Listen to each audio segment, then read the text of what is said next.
She cheated on me with my brother, so I left her right before a major surgery. Hello, I'm Truly and welcome to my channel. Thank you for listening and I am curious. Where and what time are you hearing this story? Please, let me know where you are hearing this in the comments below. Lastly, for more stories, be sure to like, subscribe, and turn on notifications. It is not a priority for me right now. The words echoed in the small, too quiet apartment. Each syllable a hammer blow against the fragile structure of my hope. Annette said it with a shrug, her eyes already drifting back to the show on TV, as if discussing the fate of our 15-year marriage was as mundane as deciding on dinner. My future, the very ground under my feet, had just been declared not a priority. I felt a cold dread settle in my stomach, like a stone dropped into a deep well. This wasn't merely a setback, it was the final, undeniable proof. She wasn't just unwilling to confront her actions, she was unwilling to even pretend to try. The boundary I'd so painstakingly drawn in the sand, the one condition for continuing, had been erased with a flick of her wrist. For a long moment I just stood there, watching the back of her head, the familiar curve of her neck that I had kissed 1,000 times, that I had so desperately wanted to heal. The silence stretched, thick and suffocating. It was then, in that profound absence of sound and concern, that I truly grieved. Not for the affair with Charles, that wound was deep but already festering. But for Francis. For the man who had poured every ounce of his being, every dollar, every waking thought, into a future that was, it turned out, a mirage. Our entire marriage had been a meticulous, grueling project. Annette's big operation, a life-altering surgery, had been the North Star guiding every decision. I had embraced it. My well-paying remote job meant I could contribute significantly while still being present, or so I'd believed. Half the rent, all the accumulating savings for my time off during her recovery. It was a monumental financial and emotional undertaking. I had built a fortress around her, brick by careful brick, designed to ensure her comfort, her healing, her future. And now, within that fortress, she had invited an enemy, and then claimed I was the cause of its crumbling walls. The resentment had started subtly. "You're always working," she'd complain, even as I was literally in the next room. "I need you here, Francis. Truly here." It was an emotional black hole, demanding more and more attention, more validation, even as I was dedicating my entire being to her practical needs. She wanted me to be her therapist, her confidant, her emotional support animal, all while I was working to keep us afloat, to save for her recovery, to put food on the table. The irony was a bitter taste in my mouth. My efforts, my sacrifices, were never enough. They were simply recast as neglect. Then came late December, the confession, delivered not with remorse, but with a strange, almost theatrical air of martyrdom. "The guilt was killing me, Francis," she'd sobbed, her tears seeming to flow more for the burden on her conscience than for the gaping wound she'd just ripped through mine. I was alone in that moment, desolate. The Annette I knew, the one I loved, the one I had built a life with, evaporated. I was left with a stranger, and the raw, stinging realization that the entire narrative of my life had been a lie. Yet, I tried. I swallowed the bitterness, the betrayal, the humiliation of Charles, my own brother, being involved. I clung to a sliver of hope, a desperate belief that if she could just acknowledge the devastation she'd wrought, we could heal. Reconciliation, I told myself, was possible. Couples therapy was a stark unveiling. She dominated every session, wielding her words like blunt instruments. She painted me as cold, uncaring, emotionally distant. A man so focused on work and money that I had neglected her fragile spirit. She described me with an absolute disdain that chilled me to the bone. I sat there, stunned, taking it all in, believing this brutal honesty was a necessary step towards a healthier future. This, I thought, was what healing looked like. The raw truth, stripped bare. But it wasn't truth. It was a masterclass in blame shifting. My perspective wasn't permitted to exist, because it contradicted her narrative. "I don't feel respected or loved," I'd try to articulate, my voice shaking with unexpressed hurt. "That isn't true," she'd cut in, her voice flat, dismissive. "I love you completely, and I respect you." Her words were a cage, trapping me, invalidating my every feeling. How could I say I felt unloved when she said she loved me? It was maddening. Every time I asked the fundamental question, "Why did this happen?" she couldn't answer without pointing a finger directly at me. My neglect, my absence, my perceived emotional shortcomings. Never her choices, never her responsibility. The boundary I set, her starting therapy or I would end the relationship, was my desperate last stand. She went to one session. One. And came back with a smug, almost triumphant air. My therapist said I don't need therapy.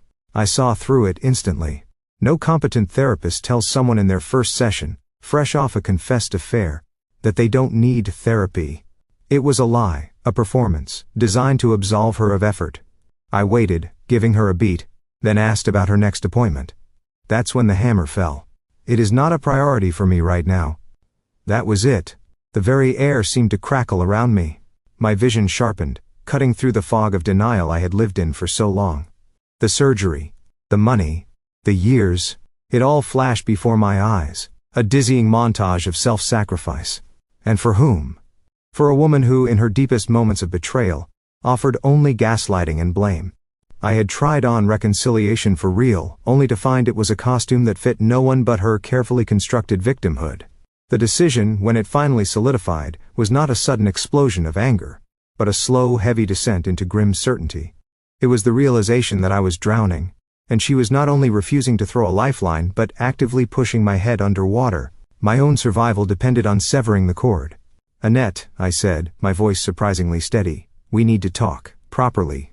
She sighed, a theatrical exhalation that spoke volumes of her annoyance. "What now, Francis?" "I'm trying to relax. This isn't about relaxation, this is about us. You said therapy isn't a priority. And it isn't. My therapist said I was fine. What more do you want?" Her tone was already defensive, building her wall. "I want honesty. I want accountability. I want a partner who respects me enough to acknowledge my hurt, instead of denying it at every turn." My voice rose slightly but still held its calm. "You cheated on me with my brother, Annette. And then you have the audacity to sit there and tell me my feelings aren't valid, that I'm not loved, that I'm not respected, even as you refuse to do the basic work to rebuild trust." Her eyes narrowed. "Don't you dare talk to me about audacity, Francis. You have no idea what I've been through. You were never there for me, emotionally. You were always so distant, always working. I was lonely." "So lonely you chose my brother?" The words were out before I could stop them, laced with the venom of years of unacknowledged pain. "Do you have any idea what that did to me, to our family, to me? You're making this all about you." She shrieked, jumping up, her face contorting with a familiar, manufactured fury. "You always do. You're selfish, Francis. You expect me to just sit there and take all your accusations, your blame, your self-pity about your feelings, when I'm the one who needs the surgery, the one who's going to be going through hell." There it was. The ultimate weapon. The surgery. The trump card. This operation that I had poured untold amounts of money, time, and emotional energy into, was now being used as emotional blackmail. My jaw tightened. "This," I said, my voice low and dangerous, "is not about the surgery, Annette. It's about how you've consistently treated me, how you've invalidated every single one of my feelings, and how you've refused to take any responsibility for destroying our marriage. The surgery is important, yes, but it doesn't excuse your actions, and it doesn't obligate me to stay in a relationship where I am systematically erased." Her eyes widened, a flicker of genuine shock momentarily piercing her practiced anger. She must have finally seen the unyielding resolve in my face. "You can't be serious," she whispered, her voice suddenly small. "You wouldn't, not now, not with the operation coming up. Francis, please, we have a rough date, we're so close." "Exactly," I said, the word leaden with 15 years of sacrifice. "We are so close, and I have spent every waking moment of the last year, and 15 years before that, building towards your well-being, your future. But there is no future for me here, not with you. Not when I am constantly told my reality is wrong, my pain is unwarranted, and my sacrifices are nothing." I walked into our bedroom, the room we had shared for years, and started pulling my worn duffel bag from the closet. The act was deliberate, slow. "What are you doing?" she cried, following me, her voice rising in pitch, a desperate edge creeping in. "Francis, stop this. Think about what you're doing. You're going to abandon me before the biggest thing in my life." "I'm saving myself, Annette," I replied, tossing some clothes into the bag. My hands moved steadily, mechanically. "I can't save you if it means abandoning myself, and you've left me no other choice." The bags I'd packed, the ones meant for my recovery period with her, now contained my exit. I left most of my things, the furniture, the shared memories, behind. All the money I had painstakingly saved for her recovery, the funds intended for my time off to care for her, remained untouched in the account. It was hers, for her surgery, for her recovery. Because that was the one thing I couldn't bring myself to take away, despite everything. My dedication had been too profound, too ingrained. It felt like walking away from a 15-year investment, not just of money, but of my entire soul. Stepping out of that apartment, the key heavy in my hand, I felt a strange mix of desolation and a terrifying, exhilarating lightness. The silence of the hallway was deafening after years of her constant emotional demands. The city outside, humming with life, felt alien. I had walked away from 15 years, from a future, from the person I thought I was, and from the person I hoped she could be. And I had done it just weeks, maybe even days, before the surgery that had defined our marriage. The irony was a bitter, metallic taste in my mouth, but beneath it, a tiny, defiant spark of self-preservation had finally ignited. I was leaving, not because I was giving up on her, but because I was finally choosing not to give up on myself. The next morning, a few days later really, after the initial shock had settled into a cold, hard resolve, I asked for a divorce. The air in the living room solidified the moment the words left my lips. I want a divorce, Annette. Her reaction was immediate, violent. A primal shriek ripped from her throat, and her face, usually so composed, contorted into a mask of pure fury. A divorce? Are you insane, Francis? Now? You're leaving me? Her voice rose, each word a sharpened shard aimed directly at my heart. Her eyes, usually warm, now blazed with a cold, superior fire I'd never seen before, or perhaps had always deliberately ignored. I know about you and Charles, I stated, my voice flat, devoid of emotion. It was the only way to get through this. To survive it. That's when the true savagery began. The accusations, the venom, the gaslighting. It was as if a dam had burst, unleashing years of suppressed resentment and twisted self-preservation. You know? Know what exactly? That you're paranoid? That you've always been insecure? She laughed, a short, sharp bark that scraped against my raw nerves. This is your fault, Francis. Your constant neediness, your inability to just be happy. I don't trust you, you are toxic and abusive. I handled you with kid gloves all these years, trying to make you feel loved, trying to fix you. The words hit me like physical blows. Toxic? Abusive? I, who had dedicated my life to her happiness, who had sacrificed so much, who had built our home with my own hands and my own income? The irony was so profound it bordered on farce. Yet, she delivered them with such conviction, such righteous indignation, that for a fleeting moment, a sliver of doubt tried to worm its way into my mind. Had I been blind? No. It was her trying to rewrite history, trying to make me doubt my own sanity. If I do anything that ever bothers you, don't tell me about it. She sneered, mimicking a high-pitched whiny voice she clearly imagined to be mine. You aren't capable of self-awareness and growth, Francis. You just wallow in your own misery and project it onto everyone else. It was a masterclass in psychological warfare. Every single flaw she possessed, every transgression she had committed, she spun and hurled back at me, coated in a thick layer of accusation and blame. She, the one who cheated, was accusing me of being untrustworthy. She, the one who had clearly manipulated me and Charles, was calling me toxic.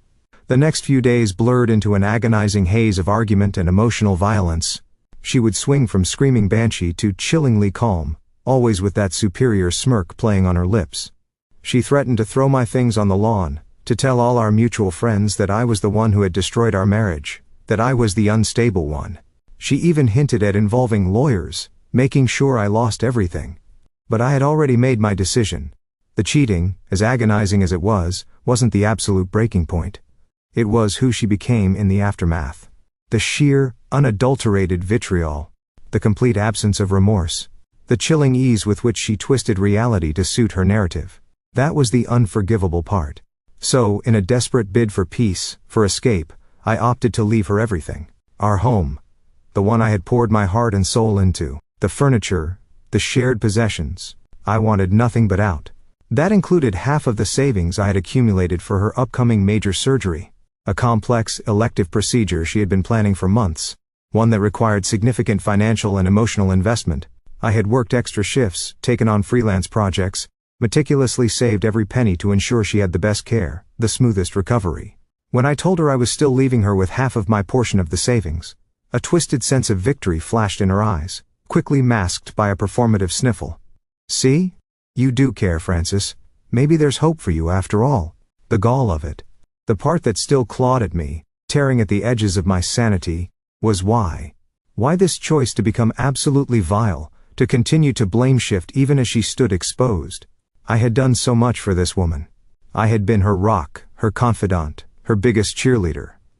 I had supported her through countless career changes, celebrated her small victories, comforted her through every perceived setback. I had even, foolishly, tried to build bridges with Charles, despite his aloofness, because he was my brother and I valued family. She made the choices. She chose to cheat.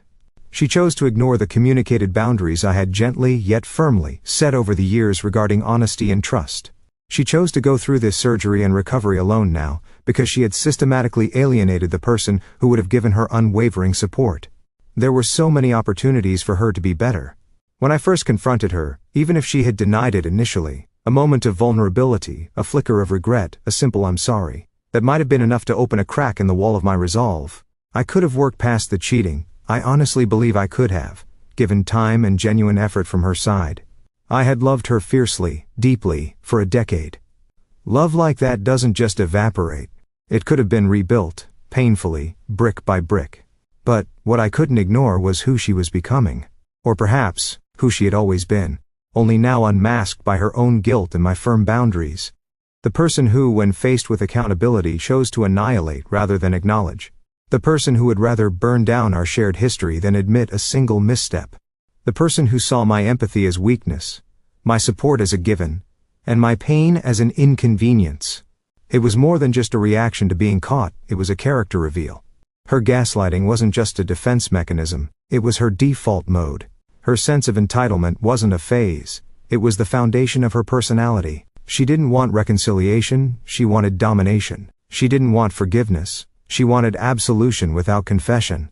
As I packed the few remaining boxes of my personal effects, clothes, books, old photographs that predated Annette, the why still echoed in the empty rooms. Maybe it was her fear of abandonment, so deep-seated that she had to destroy me before I could truly leave. Maybe it was her own shame, so overwhelming that she had to project it onto me, making me the villain in her twisted narrative. Or maybe, the most chilling thought of all, it was simply because she could. Because she believed she was superior, entitled, and immune to consequence. Because, in her mind, I had always been less, and therefore deserving of the crumbs she threw my way, even if those crumbs were laced with poison. The last box sealed, I took one final look at the house that was no longer mine, at the life that had been so brutally severed. The silence now was different.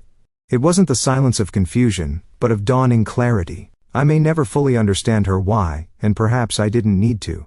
What I knew, with absolute certainty, was that the woman I thought I loved, the woman I had sworn to cherish, was a stranger. And walking away from that stranger, even with half my savings gone and my heart in shards, felt like the purest act of self-preservation I had ever committed. The surgery she would go through. Alone, just as she had chosen to live her life.